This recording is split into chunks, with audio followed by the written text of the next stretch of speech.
Okay, so my friend made $68,000 a year. Good job, no kids, no crazy expenses, and by 25, he had $14,000 in debt and less than 200 bucks to his name. Not from losing his job, not from some hospital bill, from just vibing financially for 3 years straight. And honestly, I don't think he's special. I think a scary number of people are one bad year away from this exact story. Let's get into it real quick. He knows I'm telling this story. He's not mad. He actually thinks it might help someone else not do what he did. So this isn't a call out. This is a let's learn from this man's chaos video. Mistake number one, the car. Bro leased a car for $800 a month on a paycheck, where that's basically more than 15% of what he made before taxes even touched it. Oh, and guess what? The car was a BMW. If you didn't guess already, no call outs to BMW fans, but the reason he bought it was, number one, he wanted to impress more women, which it actually did. So shout out for that, and he wanted to flex on Mercedes owners, which didn't work out that well on the other hand. But for reference, most people say, don't let your car eat more than 10% of your income, total insurance included. He said, cool, I'll just double that apparently. And the wildest part, a car loses value every single month you own it. So he was paying premium money monthly for something that was quietly becoming worth less the whole time. Financial main character energy, but in reverse. Mistake number two, and this one's almost comedy if it wasn't so real. The sports betting app. It starts innocent, right? 20 bucks on a Sunday just to make the game feel like it matters. 6 months later, he's down almost $3,000 on parlays that never, not once, hit. And here's the part that got me. He wasn't even watching games he cared about anymore. He was watching his own bets. That's not a hobby at that point. That's just financial self-harm with extra steps. And every single time he lost, the plan was, okay, but this parlay will fix it. Spoiler, it did not fix it. It is never going to fix it. The house has the edge. Chasing losses just means you're digging the same hole, just faster, with a bigger shovel. Mistake three built up so quietly he didn't even see it coming. $14,000 in credit card debt across 2 cards. Not one big purchase, just years of small ones. Dinner out 3 times a week. Subscriptions he forgot existed. Treating available credit like it was a second paycheck instead of, a loan with interest attached. None of it felt like a big deal in the moment. That's the whole trick. Add it up over 3 years and suddenly you've got a 5-figure problem that feels like it appeared out of thin air, when really it was just death by $1,018 cuts. Mistake 4 might genuinely be the most painful one, and it's not even spending, it's money he never even claimed. His job offered a 401k match, and that means free money, literally guaranteed, no risk, just for putting some of your own paycheck in. He never signed up for 3 years. That's about $2,500 a year just sitting there, untouched, over $7,500 total, that he basically said no thanks to without even realizing he was saying it. And the mistake that made everything else worse, 0 emergency fund.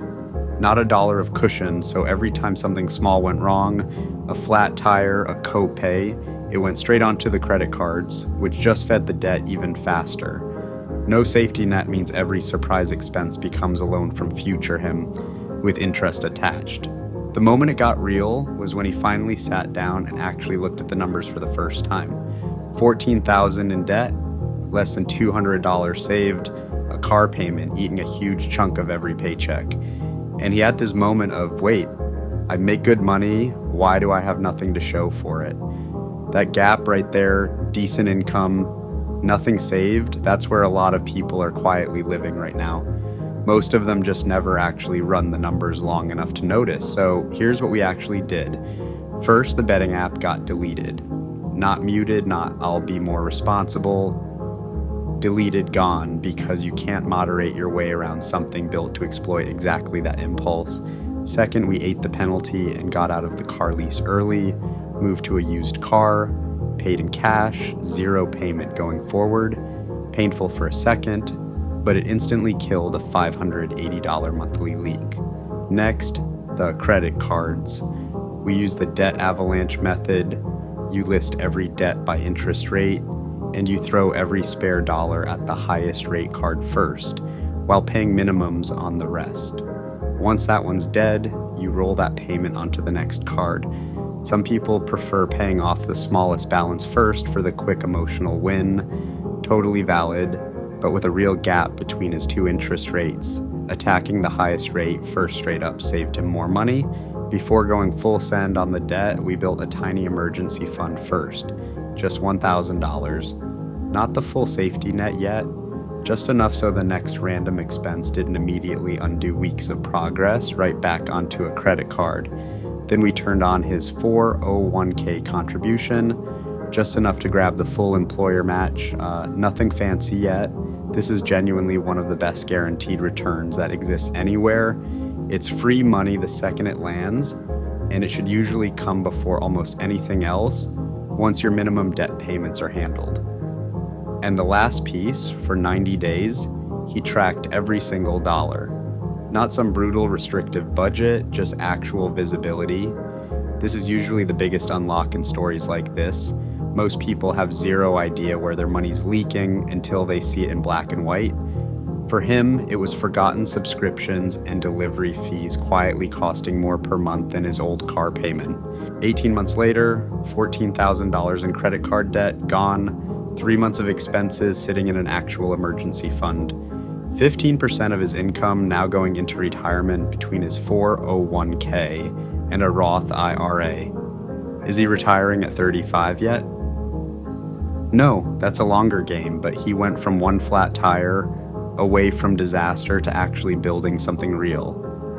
None of this was exotic, a car payment too big, a gambling habit that got a little out of hand, credit card debt that crept up quietly, free money he never claimed, and zero cushion for the unexpected. That's an insanely normal financial life for a lot of people in their 20s. The difference was never intelligence or income. It was just whether he sat down and actually looked at the real numbers before they became a real problem. If you want an easy way to actually track this stuff instead of guessing, I've got something for that. Links in the description. Next time we're figuring out exactly how much you actually need to retire early, and I promise the number is not what you think it is. Subscribe so you don't miss it.